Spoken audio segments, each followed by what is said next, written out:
Let me take a few minutes today to express some of the fullness I feel in my heart and to let you know a little bit about my own end of the year giving.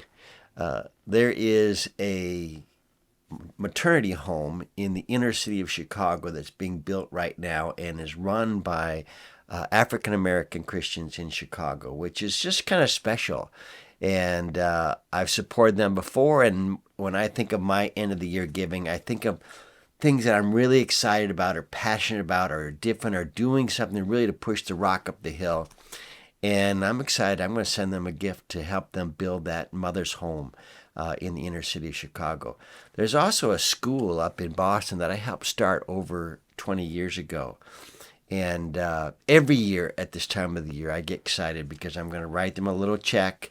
It's certainly not as great a big a check as they get from other people, but every bit little helps, every tiny bit helps. And I think that I'm like most people, that we have some things that we can give to on a monthly basis, weekly basis, maybe to our churches.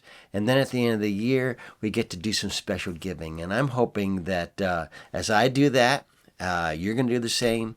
And I love for you to remember Passion Life with your year-end giving. I just want to take a few minutes to show you why I hope that you would be excited about us and want to partner with us in every way.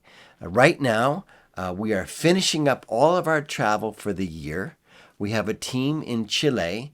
Here's a picture of that team. There are 5 people. Mark Nicholson is doing this selfie with the group here. As you know, he just got back from Medellin, Colombia. Then he went to Kathmandu in Nepal, and then he went to Calcutta in India. He came home, spent a week at home, and then took this team off to Chile. And they'll be home this week. And that will finish off all of our travel for the year. In this picture, you also see his wife in the background there. Jeannie is in the sunglasses there. She's the one who directs all of our work in Latin America. And Nadu and Anderson are also there. Nadu organizes and gets all the pastors and leaders at our trainings, and Anderson helps us teach our 4 questions. So here's our Latin America team. They're finishing up strong. They've been to Argentina for the first time this year, to Brazil for the first time. Now they are in Chile for the first time. And they also went to Honduras for the first time this year. So a lot of exciting things happening down there in Latin America with this team. They just sent us back a couple pictures. Here's a couple of young people who are looking at the fetal models that we use in our training. Everywhere we go, we use fetal models. And it always attracts a crowd. They want to look at the 9-month-old baby, the 6-month-old baby, the 3-month-old baby. And now with this next picture, it's a little fuzzy, but you can see what's so valuable about it is that this young man is showing his daughter what a baby looks like at just a few weeks old. This is what, in fact, all of us look like when we were 9 weeks old in the womb. We call this our tiny baby or our littlest missionary, because as soon as you get one of these and you hold it in your hand like this, there's a strong, compelling desire to want to show it to somebody else. And so this little guy travels and communicates the value of human life. And here in this picture, this father is showing his daughter what she looked like at 9 weeks. I'd love to send you one of these if you haven't gotten one already. We've been offering this for several weeks now. I'll send it to you in this little beautiful little bag called Tiny Baby, and a card that reminds you of how big the baby is. And you can carry this around in your purse or whatever. And all over the world, this little guy is being the witness bearer to life within the womb. And we're very excited to be able to produce 50, 100, 200,000 of these in the coming year as our partners step forward to help us make them. They cost about $1 a piece because they are very exact. They're 3D printed. So again, if you want to jump in and help, this is a great way to help. Just say, hey, I want to hand out 50 of these a month, and then make a pledge of $50 a month, and you're good to go. At the end of this year now, where have we been? Well, here's a graphic that shows you that we have traveled to 12 more countries in 2023, just like we did in 2022. We've been all over the world. We've been to China, India. We didn't make it to Africa this year, but we were there last year, and we'll be there again next year. And we have really concentrated a lot of our efforts on Latin America. And then I just returned, as you know, from Romania. So we have been truly doing world missions with the gospel of life. I just wanted to show you one other highlight that just gives me a sense of fullness at the end of the year. We sent an independent research team, John Linden Associates, to Cuba in September to actually sit down and interview all the mothers that had been rescued from abortion at 2 of our pregnancy help clinics in Cuba.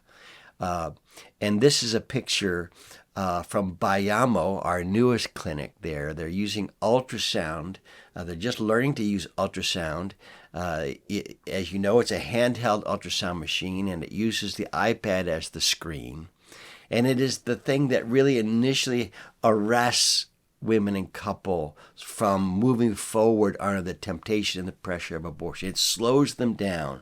It doesn't solve their situation.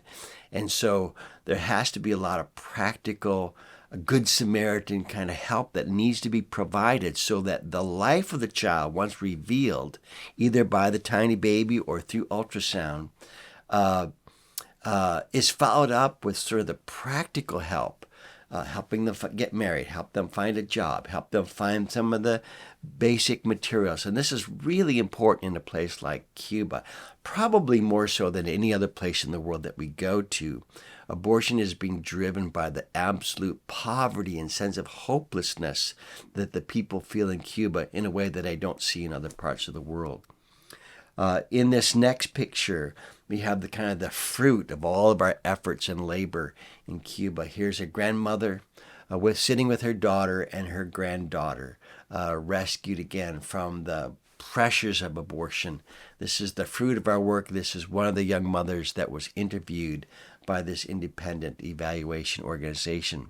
Finally, here's another picture of a mother that we interviewed with her baby sleeping on her shoulder. We invited all these mothers to come back from around the Bayamo area and sit down for an interview, answer questions, and help us understand what made a life-saving difference in their situation. Was it the ultrasound? Was it the offers of the practical help? Was it helping them get married? Was it talking to their parents? What was it that made the difference? Because we want to learn as much as we can so that we can continue to grow more and more effective. That report is about to come out in the next couple of weeks, and I have a copy of the cover that is going to be produced. Impact Study Cuba by Linden Associates. And I'd love to send you a copy of their independent report so that you can see the impact of all your prayers and all your giving. It's part of the reason that I'm excited about the coming year and somewhat unapologetic that if you've got any year-end giving to do, I hope that you'll think of Passion Life. And I would love for you to become a regular or a monthly contributor the same way I want to become a year-end giver and a monthly supporter for some of the other things outside of Passion Life that I am also passionate about. We don't want to waste our life and we don't want to waste our money. So I think it's really important for us to investigate who's doing things well and to see that they are both trustworthy and impactful. And I'm going to do that with the things that I give to, and I invite you to do that with Passion Life. And if we pass the test, join us because we've got another 12 or 15 countries that we want to get to in the coming year, 2024. May God fill you with great joy in this season and give you a heart to want to do more with your time and your talent and your treasure. God bless.